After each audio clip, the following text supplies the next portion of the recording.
I've got a lot to catch up on when it comes to Sonic Frontiers, so I'm literally just gonna go through every single thing that I've missed about the game, give my opinion, and yeah, that'll be it, because I'm sure, hopefully there's some people curious about what I think, maybe. So yeah, let's go through every single thing I've missed. So let's jump back to the very first gameplay that we saw of Sonic Frontiers, which was the IGN first reveal. And this is where it was mainly just a world / gameplay showcase of just Sonic running around the world and stuff. And in concept, that was a cool idea, because if the gameplay actually looked really cool and like you're rolling down hills and stuff and you're just taking everything in, it looked like a lot of fun. But like the problems of the game for me started to show right away, and it began with automation. There's just dash panels on the floor everywhere that just lead to springs, that lead to dash rings, and that might lead to a rail. And it's these same objects in culmination that are basically spread throughout the world to create these platforming challenges. And I seriously don't like it. I don't like that approach. There are things that I do like about the game. I'm just kind of rambling here. I've not got a set script or anything for this. I'm just talking. I've got bullet points and that's it. So bear that in mind if I sound too negative at one point or too positive at another point. I'm just speaking what comes to my mind first. It was just the automation, and it was the weird looking control. For me, it looked very bizarre because it looked like Sonic was snapping to certain directions. I'm not sure if it's like that now, but when I was watching that first IGN gameplay, that's what it looked like to me. It's not quite Forces control, but it does kind of maybe feel like they took the base gameplay engine of Forces and then tweaked it from there. I say that because the assets and stuff are coming from Forces. I'm pretty sure those balloons are from Forces. I think they're like the episode shadow balloons that they use. And then obviously the model and just some of the assets for the Cyberspace, which I'll get into later, like the signpost, I think are from Sunset Heights. Yeah, and it all looked weird. Not saying the control's bad, because we have seen later stuff and we know more stuff about that now to the point where it could be good. So I'm not writing that off. My biggest worry, I guess, right now with the gameplay, overall, is the platforming in the overworld. I'm kind of just writing Cyberspace off, but again, I'll get to that in a bit. It's just, it all looks like the same sort of platforming challenges, where it kind of just looks like they've just got these, like, set assets that they've got. So they've got these black platforms, they've got these balloons, they've got the rails that they can do any way they want, and they've got the dash panels and their springs. And rather than like create something that's interwoven with the world, it kind of just feels like they're just putting things in the air, in the sky, or whatever they want, just to fill out the world. Like it's a world filler rather than something that's integrated into the world. I don't know if that makes sense, but it's literally just like, you go on a spring, then you go on a random floating block, you'll home attack 2 balloons, and you go on a rail. And it's the same. They're all the same. They all have this. Like, all these challenges have that same thing. And I really hope that in later islands, that isn't a thing, because I can see that getting quite repetitive for me. I don't see that being very engaging. And I don't know, it just doesn't seem very, I don't see it well thought out. Like, it just seems like the design wasn't quite there, that they could build a natural platforming environment, because that seems like what they want. They're calling it open zone. An open zone is just like a big Sonic level. It's an open Sonic level, like open zone. But Sonic levels have never been that sandbox is the wrong word, grey boxy. Like, they've never been that much of a grey box. Every time that they've made levels, everything's usually been very interwoven into the aesthetics of the level. Like, for example, when you're on Rooftop Run and you're going down that massive clock tower. When you're going down the massive clock tower, it's a rail surrounding the clock tower itself. It was never really just so plain. I guess that's the best word to use, plain. It looks very plain. And it's like, this is why it's not just, and this actually goes into Cyberspace as well, which I'll get to in a bit, but it's not just about the core level design, which is still very important, by the way. It's not just about that. It's about the way in which everything is wrapped around that level design. You know, for example, Starlight Carnival is super duper automated. It's not very interesting, but the visual setting, camera work, music carry that level. It's very important, and I really feel that's what Sonic Frontiers is lacking. Like, these could be very similar challenges, but they could have things like actually built around them that are actually built into the world. With closest thing I guess we have to that are the big Ubisoft towers that you climb up. They've got like rails that wrap around it. That stuff generally I think is fine. It's still not all too interesting per se, but more stuff like that is really what I'm thinking, rather than just random floating blocks and rails and balloons. You know, it just seems weird to me. It just doesn't seem very inventive, and that's my biggest issue so far with the gameplay, especially with the overall gameplay. I was gonna save Cyberspace till later on. I think I'll just talk about it now because it's currently on my mind. The Cyberspace levels are...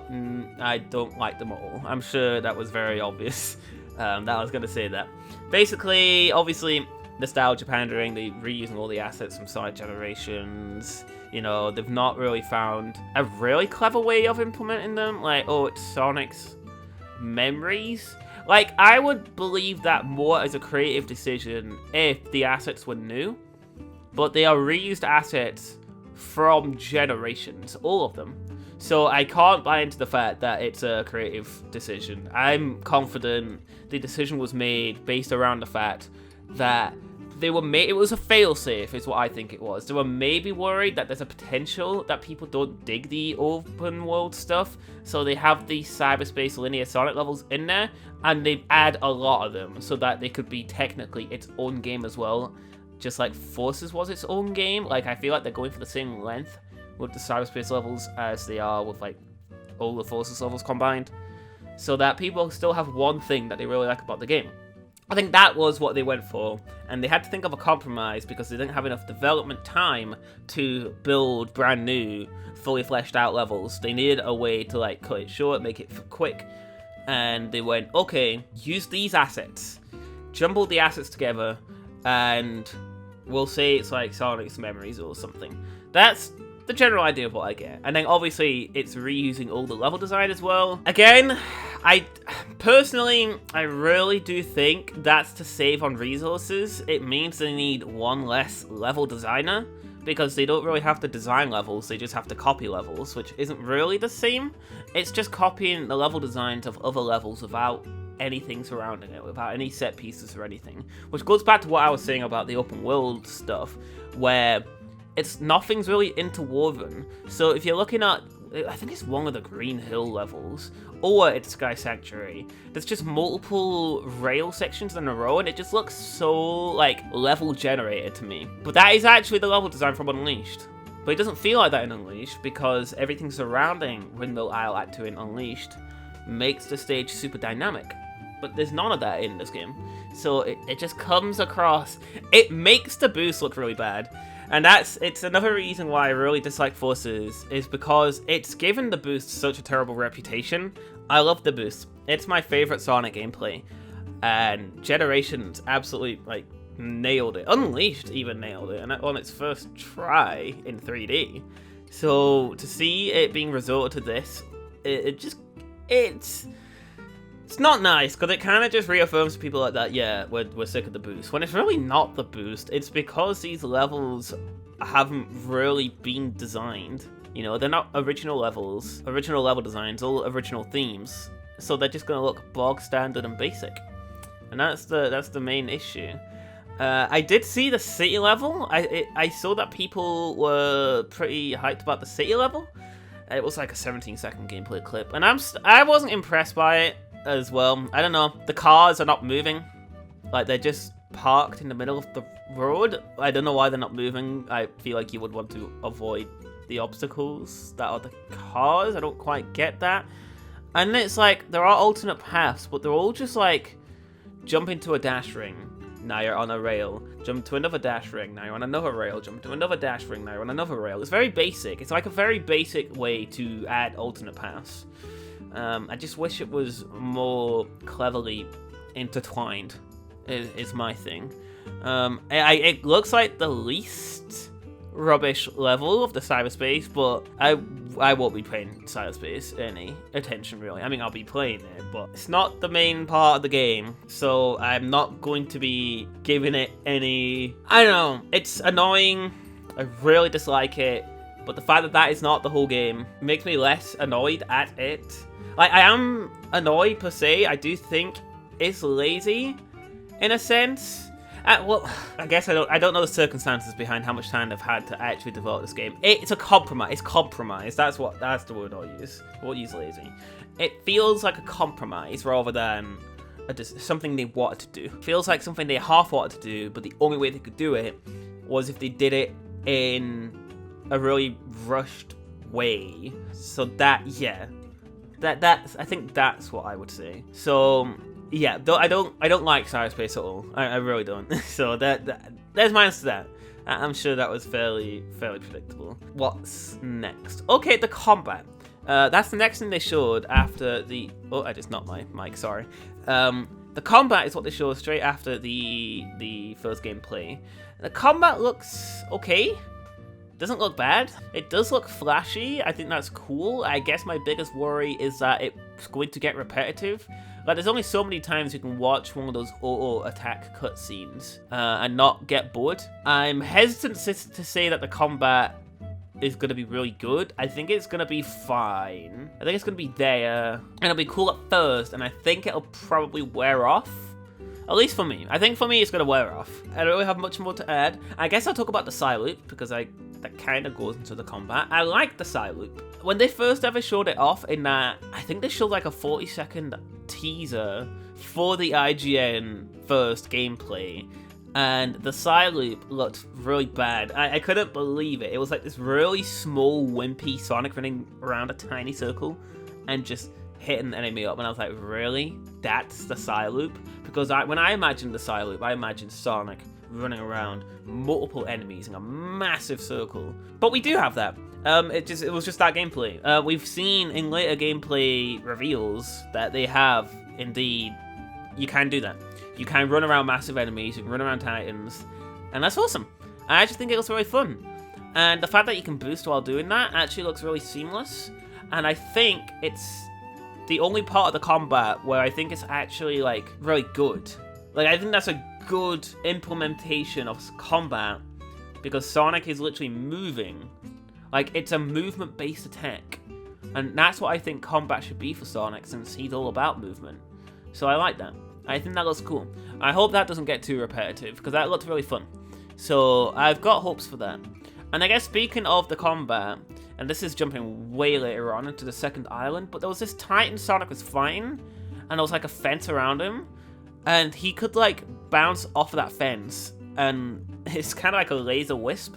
I thought that looked awesome. I actually think that is really clever. It'll only be specified for that, but using the barriers that you're forced to fight the boss and actually implementing that as a gameplay mechanic is pretty nifty. I actually think that is super duper neat. And it kind of reminds me of the Sonic movie at the end of the movie when Sonic is bouncing off the walls constantly. And they did say they were inspired by the Sonic movie, so I wouldn't be surprised. But that's what I imagine, and I think that is awesome. I think that's really cool. If they can add more stuff like that, yeah, that'd be really cool. It could make the boss fights really fun. Oh god. I just said boss fights. I just remembered the one part of the combat that looked... It's the worst looking part of the whole game because of how jank it looks. And it's that fight against the boss in the first island. Azura? It was called something like that. The one where you have to climb up the legs. It looks... like, that looks flat out bad to me. It looks super jank. And you have to be perfectly straight to run up the leg. Sometimes it doesn't work. You can literally fall through the boss. It's bad. I actually cannot believe they let people play it. It looks that bad. It just, design-wise, it makes no sense to me. Like, it just seems inherently flawed. So it's dash panels on the legs, but there's also, like, negative dash panels that push you away as well. And they will be placed in a way where you have to like weave around them. But the dash panels make you go so fast you can't possibly react to them. Also, you have to be angled at the leg perfectly straight to even have a chance of making it up.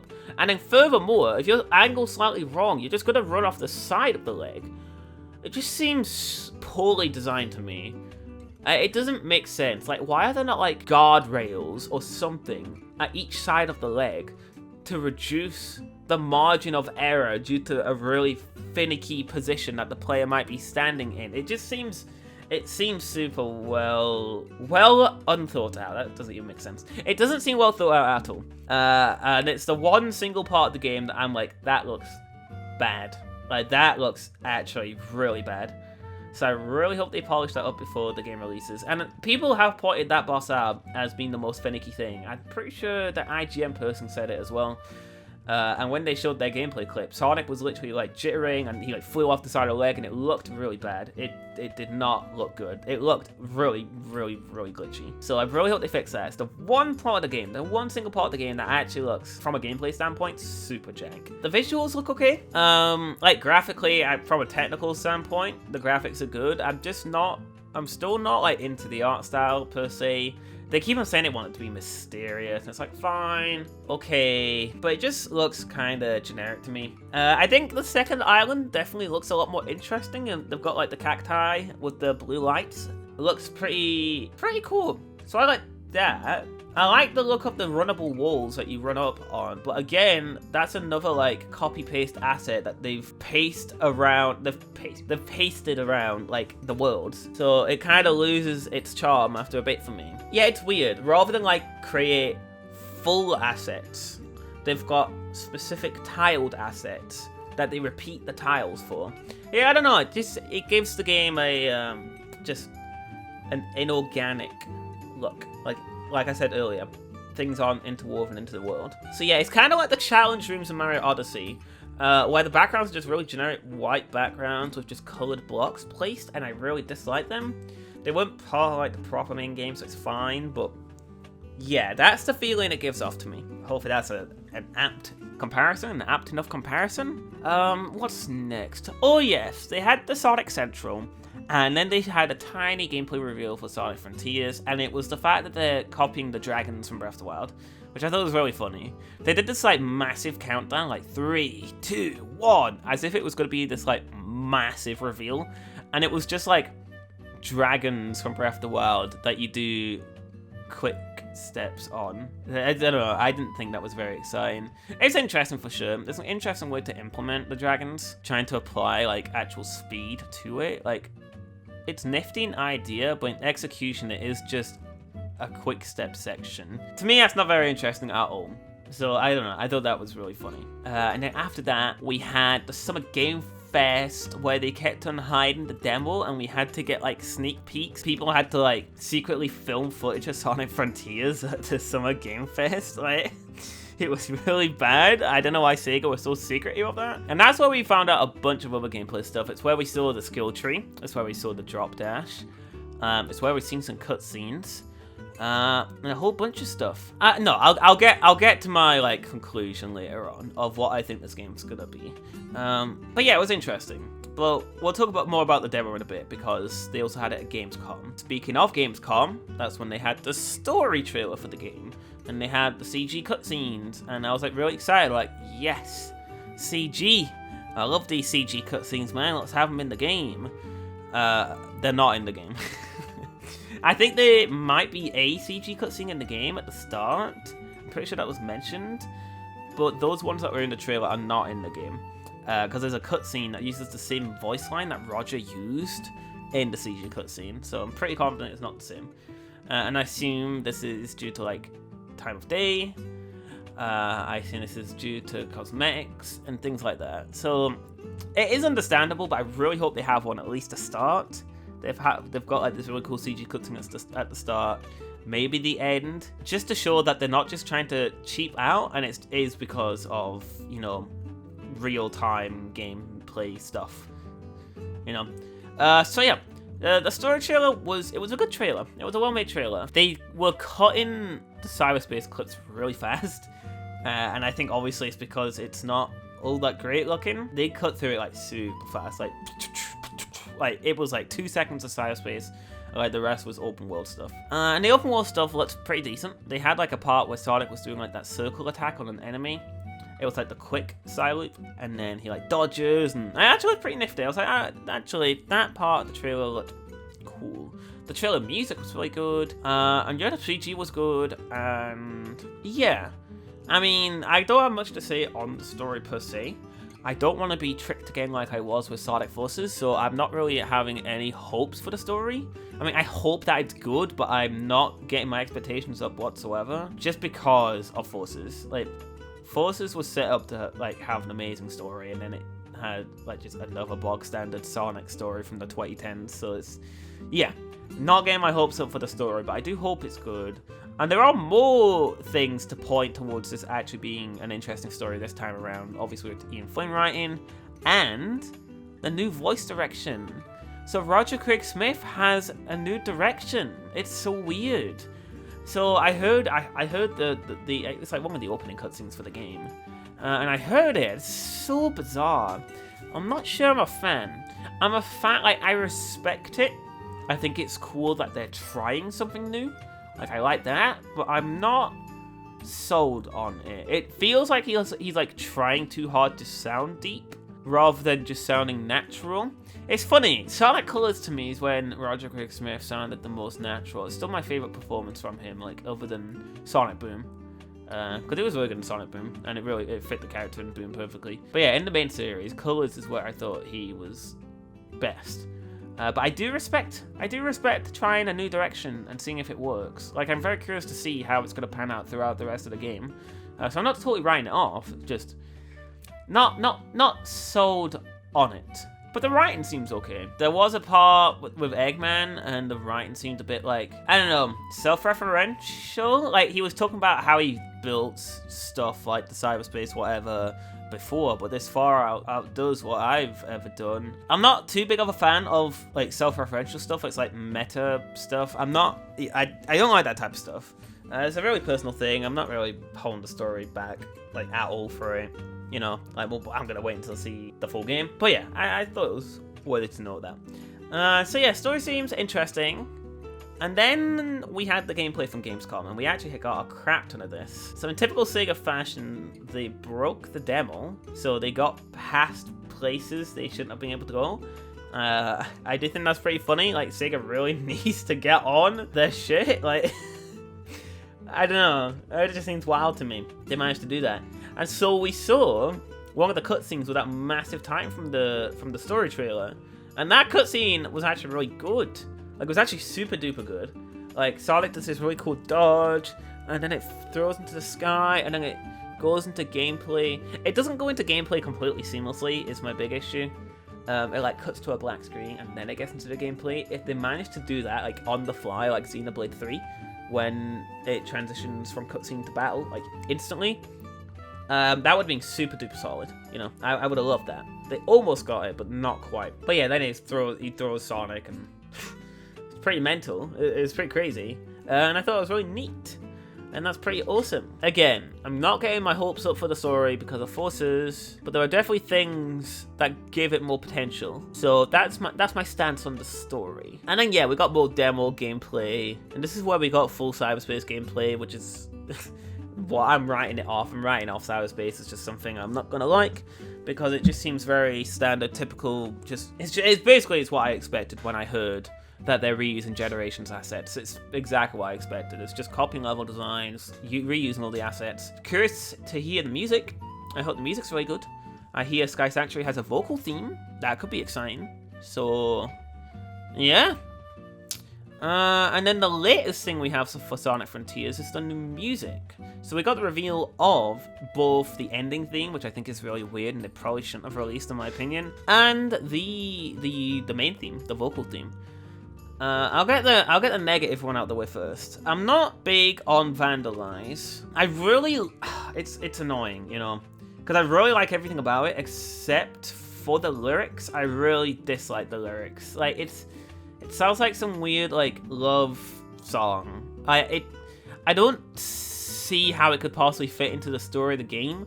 Like, I really like it when my lyrics, like, actually fit what's happening in the game. We don't know the ending, obviously, but it's like, when you read the lyrics, it's like, how could this possibly fit into the story of the game unless, like, the story of the game is going to go super weird like that? Like, I wouldn't want the story to be what that song describes, so either way, for me, it's a lose-lose. But I love the instrumentation, the vocalist sounds really good. Like, everything about it I really like, except for the lyrics, which is really heartbreaking. Everybody else seems to love it, so that's cool. Like, it has the right tone and everything. For me, it's just the lyrics, that's it. Nothing else. It is literally just them lyrics I really dislike. It's music I would never listen to. I don't like that. But everything else about it is really good. So I'm actually hoping there's like just an instrumental version. I would bop to that. And yeah, and then we got the main theme, which is called I'm Here. And luckily, I really like this one. I think this one is excellent. The lyrics fit the game. The instrumentation is excellent. Comparing it to Fist Bump is hilarious. Fist Bump's not bad. I think Fist Bump's okay, but comparing the instrumentation is crazy. Like, this sounds so much more full and clean and just better produced. I don't know what else to say. I'm excited to hear the full version. It sounds really good. I love that it starts out with like the piano, and then it gets into like these weird distortion sounds to, I assume, Digitalize and like Cyberspace and stuff like that. And then it's got this really good rock type music, which is probably about like battling the titans and bosses and stuff. Like, it thematically really fits the game, and I love the lyrics. So that one is super. I'm super into that one. That's an awesome theme. I really like it. So I'm happy about that. Because I was feeling pretty bummed out that I didn't like the ending theme. Because I don't like to not like things. You know, like, I really like everything except for the lyrics. But when I was hearing the lyrics, I'm just like, huh? But yeah, I think that's me caught up. So here's my conclusion. I think the game's going to be another Sonic Colors, in the sense that everyone's going to like it. It's not going to be the greatest game ever, but critics are going to like it, fans are going to like it. They're going to say it's like the return of Sonic. Sonic's finally good again. Maybe the next game will actually be like the Generations to the Colors. The next game will be what Generations was to Sonic Colors. Like, Generations just like was way better in terms of its like just scope, level design, all this stuff. So that's what I'm hoping for. But yeah, I see it as a Sonic Colors type game, which is a bummer to me, because it's like, yeah, we've waited 5 years just for like a Sonic Colors type game. But at this point, I'm just hoping that it's good, you know, and fun, you know, and that people like it, and that when it does well, because I do think it's probably going to sell pretty well. When it does well, I hope Sega actually knows what they're doing. I really hope they've got a plan. Like, I really hope they're not just throwing this out and they're just like, and just stay quiet again. Like, we need the droughts to stop, I think. Like, Sonic is super duper popular again, thanks to the movies. And I just hope they don't, I don't know. I hope they just carry on that momentum. Because Sonic used to like have games out constantly. Some would be bad, but a lot of them would be really good. And I do get the sense that they're just really scared and they don't want to release another bad game. Though they released Colors Ultimate, so they kind of failed in that regard. But I don't know, I really hope that this changes things. People keep saying it's like, this is like the dawn of a new era. I don't quite believe that. Like, the game, like, in of itself, like, it's not, I don't know. I don't see the game and I'm like, damn, this is like so Sonic. Because at the end of the day, the game is taking many cues from Breath of the Wild. Not quite in the same way. Like, Colors took a lot of cues from like New Super Mario Bros. In its like structure and focusing more on 2D and blocky platforming. But I feel like Colors did it more elegantly than what Sonic Frontiers is doing. I don't think it's a whole complete copy paste, but like there's like the Cocos, the literal Cocos, like the Koroks, the Cocos, like the dragons, the piano music, the open fields. Like, it's a lot of comparisons, you know, and even Cyberspace you could compare to the shrines. So it's a lot of comparisons, and like obviously it's not the same game. But I do feel like they could have done it a bit more elegantly than what they have done. But it's fine. I mean, the music sounds good. And, like, if the story could be the one thing that actually really sets itself apart from Breath of the Wild. Like, if the story is completely different and it recontextualizes the whole world of the game, that could do wonders. Like, that could help a lot with giving this game its own full identity.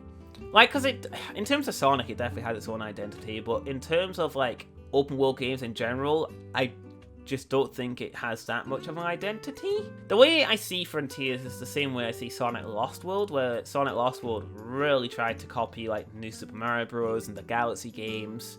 Like, it really tried to copy those games. And it seems like Frontiers is like that as well. And Lost World isn't that fondly remembered, just because it's not very unique. So, I don't know. I really hope there are some hidden things that Frontiers has up its sleeves. Maybe some of the other islands will be a lot more unique. Maybe the story will recontextualize everything. We'll see. We'll see. But it definitely has more of a... It definitely has more of a serious tone, I feel, than what... I mean, it's serious. It's the word... Like, it's a lot more like... I don't know. Maybe I will use the word serious. Breath of the Wild was a lot about, like, when you were just walking, it was, like, really happy pianos and, like, embracing the nature and all that. Obviously, the world of itself was in ruins, but walking around in that world and the way the music was played was trying to... I feel like it was trying to convey emotions of beauty. Whereas I feel like Sonic Frontiers is trying to be more, like, somber. It's trying to be a bit more desolate. It's trying to be a bit more... Just that's why I say serious. It's trying to be less upbeat and happy, and it's trying to like tone that down and be a bit more like serious. That's the vibes I get from it, especially when they had that IGN first gameplay. It's like a like slow violins and stuff. So that's cool. I like that. I like that they went for that direction rather than just like happy. I don't know if I sound ridiculous right now, but yeah. I think. Honestly, that's probably everything I've got to say for now. I knew this was going to be a really long video. But yeah, those are my updated thoughts on Sonic Frontiers. I would love to hear what you guys think of everything. Like, what's your current thoughts on the game? Do you think it's going to be a Sonic Colors-esque game? Or do you think it's going to be, like, on the same tier of, like, Generations, Unleashed? Right now, I see the game being like a 7 out of 10. That's my expectations. If it somehow manages to be better than that, I'll be very happy. I guess the last thing I've got to really mention was Sonic's control. You can change his controls and stuff.